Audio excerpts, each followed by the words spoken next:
बार के निकाय चुनाव में किसका दिखेगा दमखम? जनता अपने क्षेत्र में किसको बनाएगी वार्ड हमदम? कौन प्रत्याशी करेगा पूरे 5 साल क्षेत्र में राज? क्षेत्र की मतदाता किसको पहनाएगी पार्षदी का ताज? ऐसी ही चर्चाओं पर डनकाशी करेगा सीधे आपसे बात।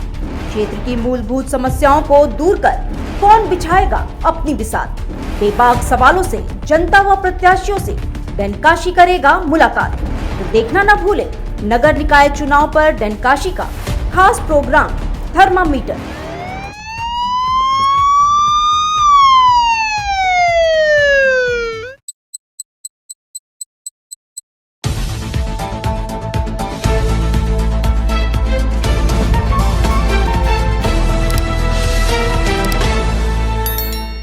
ब्रेक के बाद एक बार फिर से स्वागत है आप सभी का डनकाशी न्यूज में। आप देख रहे हैं डनकाशी न्यूज चैनल, सच है तो बोलेगा। बरेका संस्थान के अंतर्गत रोलर स्केटिंग एकेडमी के विनायक गुप्ता ने बैंगलोर में नेशनल रोलर स्केटिंग टूर्नामेंट में भाग लेकर ब्रॉन्ज मेडल पर अपना कब्जा जमा लिया। इस टूर्नामेंट में पूरे वाराणसी से लगभग 10 बच्चों ने प्रतिभाग किया। बता दें कि 12 दिसंबर से 18 दिसंबर 2022 तक national roller skating championship Bangalore में आयोजित हुई थी। इसी कड़ी में बरेका इंटर कॉलेज के स्केटिंग ग्राउंड में रोलर स्पोर्ट्स एसोसिएशन के द्वारा विनायक गुप्ता को सम्मानित किया गया। इस दौरान सभी ने आगामी टूर्नामेंट के लिए विनायक को शुभकामना दी और उज्जवल भविष्य की कामना की। वहीं विनायक के माता पिता का भी विनायक की उपलब्धि को देखकर खुशी का ठिकाना नहीं रहा। उनका कहना है कि आगे भी उनका बेटा इसी तरह से खेले और नाम कमाए। इस दौरान विनायक ने बताया कि वो अपना फ्यूचर स्केटिंग में ही देखता है और इसी में एक मुकाम हासिल करने की तमन्ना रखता है।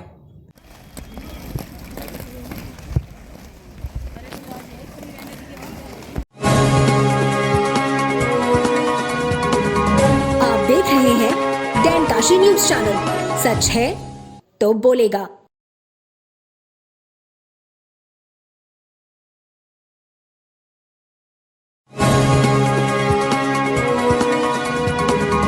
आप देख रहे हैं डनकाशी न्यूज चैनल, सच है तो बोलेगा।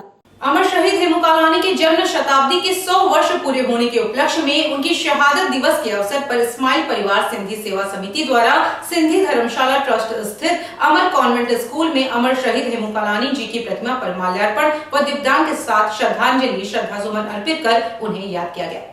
इस दौरान चित्रकला प्रतियोगिता का आयोजन किया गया जिसमें बच्चों ने बढ़ चढ़ कर हिस्सा लिया। बता दें कि अमर शहीद हेमू कालानी के जन्म शताब्दी के 100 वर्ष पूरे होने के उपलक्ष्य में लक्सा स्थित अमर कॉन्वेंट स्कूल में हेमू कालानी को याद कर लोगों ने दीपदान कर श्रद्धा सुमन अर्पित कर नमन किया। इस दौरान बच्चों के लिए चित्रकला प्रतियोगिता का आयोजन किया गया जिसमें कक्षा 1 का आरुष कुमार सिंह प्रथम पुरस्कार, ऋषिका रामचंदानी को द्वितीय पुरस्कार मिला। वहीं कक्षा 5 के दृश्य तलरेजा को प्रथम पुरस्कार व पावनी चंदानी को द्वितीय पुरस्कार से सम्मानित किया गया। हेमू कालानी का जन्मदिन 23 मार्च 1930 में हुआ था। माता का नाम जेठी बाई, पिता का नाम पेशुमल कल्याणी।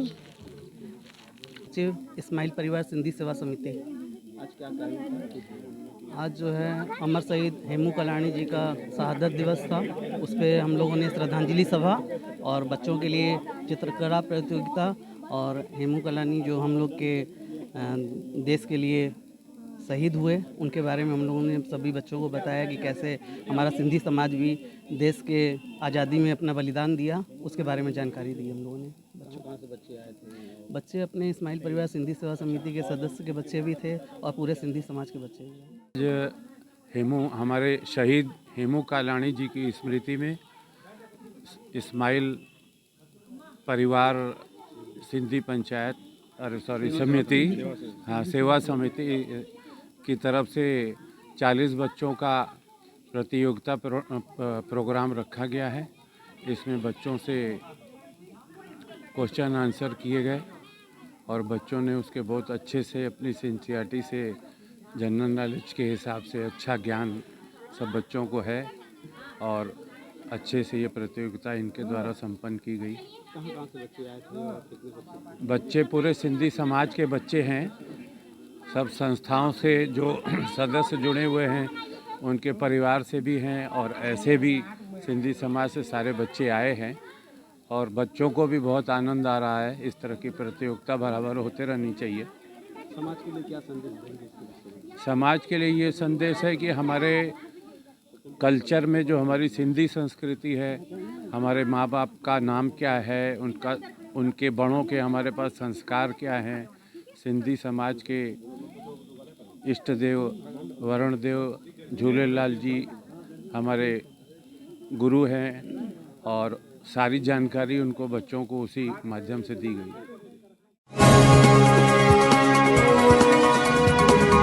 आप देख रहे हैं डैन काशी न्यूज चैनल, सच है तो बोलेगा।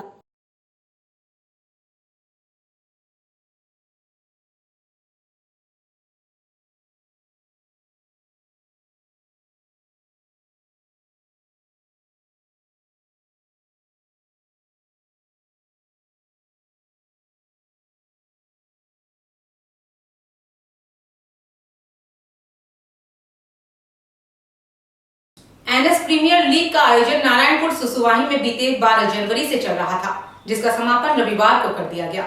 इस लीग में 32 टीमों ने हिस्सा लिया। वहीं आए हुए अतिथियों ने टीम का हौसला अफजाई कर समापन में 4 चांद लगाया। बता दें कि कॉस्को क्रिकेट प्रतियोगिता का समापन रविवार के दिन हुआ। इस टूर्नामेंट में कुल 32 टीमों ने हिस्सा लिया। फाइनल मुकाबला रूपनिखार स्पोर्टिंग क्लब और लीजेंड जिम स्पोर्टिंग क्लब के बीच खेला गया, जिसमें रूपनिखार स्पोर्टिंग क्लब ने जीत हासिल की। Man of the series Kuldeep Pal रहे, जिन्होंने 5 मैच में 144 रन और 6 विकेट झटके। पूर्व विधायक रोहनिया सुरेंद्र नारायण सिंह और भाजपा जिला उपाध्यक्ष सुरेश सिंह ने फीता काटकर फाइनल मैच का उद्घाटन किया। वहीं राष्ट्रगान होने के बाद खेल प्रारंभ हुआ। आयोजक दीपक सिंह राजवीर ने सभी अतिथियों को माल्यार्पण कर अंगवस्त्रम दे ग्रीन काशी क्लीन काशी का मैसेज दिए पौधा भेंट किया। कमेटी के सदस्यों का आभार व्यक्त भी किया। सुसुवाही ग्राम पंचायत में ये कैनवस क्रिकेट प्रतियोगिता का आयोजन किया गया था। इसका फाइनल आज होने वाला है। इस क्षेत्र में इस तरह का ये पहला आयोजन है। मैं इस आयोजन के लिए सबसे पहले तो राजवीर सिंह को बहुत बहुत धन्यवाद देता हूँ।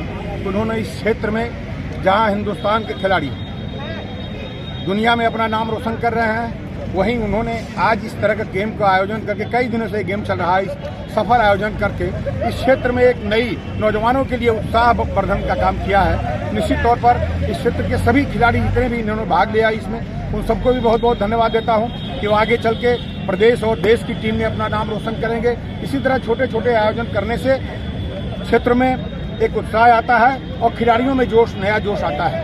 इस आयोजन के लिए एक बार पुनः राजवीर को बहुत बहुत बधाई, धन्यवाद और आगे भविष्य के लिए बहुत बहुत शुभकामनाएं। टीमों ने इसमें भाग लिया था।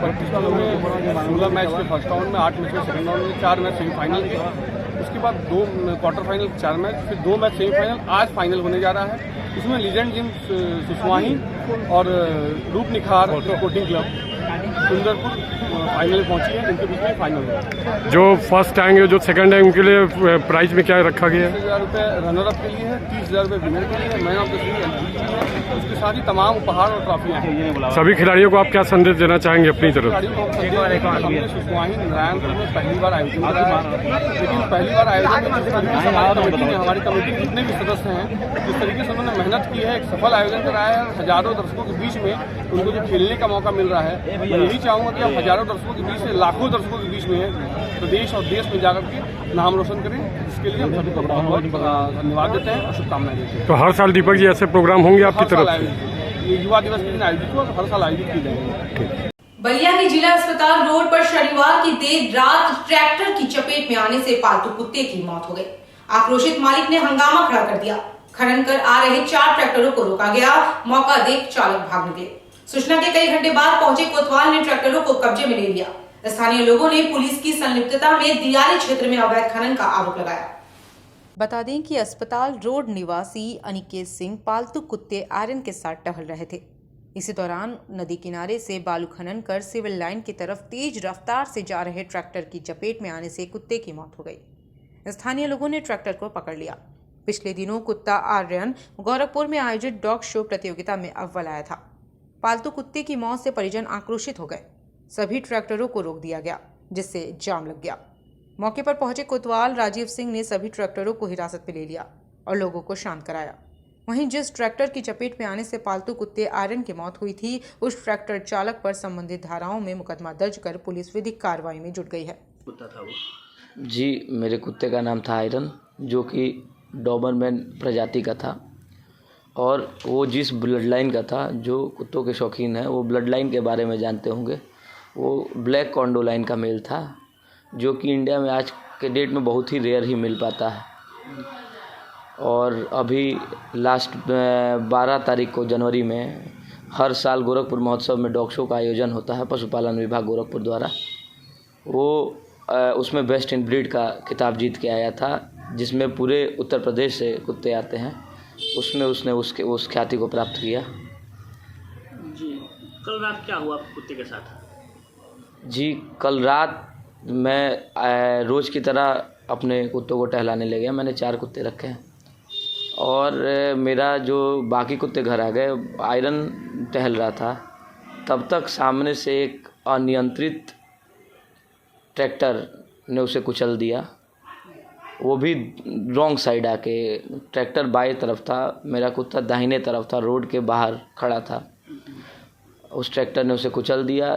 ट्रैक्टर में बालू था, अवैध खनन का बालू, सफ़ेद बालू, और ड्राइवर बहुत ही ज़्यादा नशे की हालत में था। उसके बाद क्या आपने उस बच्चे आपने पकड़ा उसको? जी, हमने उसको पकड़ा और उसके बाद हमने चौकी पे फ़ोन की, फिर पुलिस प्रशासन आई, फिर हमारी कोतवाल साहब से बात हुई, CO सिटी साहब से बात हुई और उन्होंने आश्वासन दिया कि जो सख्त से सख्त कार्रवाई होगी वो की जाएगी। किस तरह की कार्रवाई हुई है? क्या FIR दर्ज हुए हैं? जी, एनिमल एक्ट के तहत धारा 429 चालक पे लगी है। वह अवैध खनन व चालक पे लगी है। वह अवैध खनन व गाड़ियों पे नंबर प्लेट नहीं था। सबसे बड़ी बात यह है, 4 गाड़ी हमने उस समय रोकी, किसी भी गाड़ी पे नंबर प्लेट नहीं था, तो RTO द्वारा भी उन पे फाइन किया गया है और खनन के भी संबंधित जो भी उस पर एक्शन लेने हैं वो कहें कोतवाल साहब कि जो भी उचित होगा उस पर कार्रवाई की जाएगी। लेकिन आपके कुत्ते की मौत के बाद तो प्रशासन कार्रवाई करने को भी तैयार नहीं था। कई बार देखा गया कि FIR तक दर्ज करने के लिए तैयार नहीं था। क्या या सुलह समझौते की भी बहुत प्रयास किया गया? FIR वो विचलित करने वाली बातें हो रही थी कि क्या हो सकता है, क्योंकि हम अभी युवा है, हमें अपने हित में क्या हम कर सकते हैं, ज़्यादा कानूनी जानकारी नहीं है, तो कई लोग कई तरीके का दिमाग दे रहे थे, लेकिन हमारा सीधा संकल्प था कि आजमगढ़ के मुबारकपुर थाना क्षेत्र के गोंछा गांव में आज सुबह घर के पास गली में पड़ा शव देखकर परिजन के होश उड़ गए। वहीं परिजनों ने इस बात की सूचना पुलिस को दी। सूचना पाकर मौके पर पहुंची पुलिस ने शव को कब्जे में लेकर पोस्टमार्टम के लिए भेज दिया है और आगे की जाँच में जुट गई है। बता दें कि ग्राम गोंछा निवासी अमरजीत मौर्य उर्फ दुबे मौर्य का शव घर के पास गली में पड़ा मिला। इसकी सूचना परिजनों ने पुलिस को दी। सूचना पाकर पुलिस और गांव के लोग मौके पर पहुंचे। पुलिस ने शव को कब्जे में लेकर पोस्टमार्टम के लिए भेज दिया है। उधर पत्नी रिंकी देवी ने बताया कि रात में मोबाइल पर फोन आया था, उसके बाद वो किसी काम से बाहर गए। रात को परिजन सो गए। जब सुबह उठे तो उनका शव घर के सामने गली में देखकर सभी के होश उड़ गए। वहीं इस संबंध में अपर पुलिस अधीक्षक ग्रामीण राहुल रसिया का कहना है कि मामले की छानबीन की जा रही है। प्रथम दृष्टया शराब का अधिक सेवन करने से मौत हुई है। रिपोर्ट आने के बाद ही पता चलेगा। क्या हुआ था, किस तरह से हुआ है,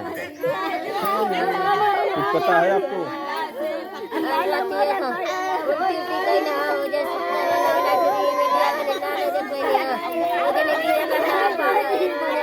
क्या लगता है आपको किसी ने मर्डर किया है, उनका मर्डर किया या मारा है या हमको नहीं मालूम है। किसी पे शक है आपको?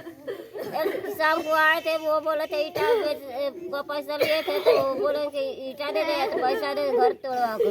किसी पे विश्वास है और किसी पे नहीं विश्वास है। ईटा पे कौन ईटा पे? ईटा वो घर तोड़ कर बेचे थे किस्त भरने के लिए। तो पैसा मांग रहे थे किस्त वाले? नहीं, जिसको दिए थे वही। और उसी से कुछ हुआ था? सब उसी पे है, उसने ही मारा है? पैसा खातिर वही मारा। थाना प्रभारी मुबारकपुर द्वारा बताया गया कि ग्राम गोछा में उम्र 28 वर्ष इंजी मौर्य का शव जहाँ पर घर के पास ही पड़ा हुआ था, तो घर वालों ने उठाकर उसको घाट पर रखा है। मौके पर हम लोग पहुँचे हैं तो तुरंत ही फील्ड यूनिट को बुलाया गया है और जो स्थल है उसको पूरी तरह सुरक्षित रखा गया है घर वालों ने पूछने पर बताया कि रात में 10 बजे करीब उन्होंने शराब पी थी, घर पर उल्टियाँ वगैरह हुई। उसके बाद शौच के लिए घर के बाहर निकले, घर वालों द्वारा उनको पूरे बताया गया कि घर के बाहर ये गिर गए। तो उनकी पत्नी बगल में बैठी रही, तो पत्नी ने भी बताया कि रात में उनको नींद आने लगी तो वो घर के अंदर चली गई और उसके लगभग सुबह 5 बजे उन्होंने इस तरह की स्थिति देखी।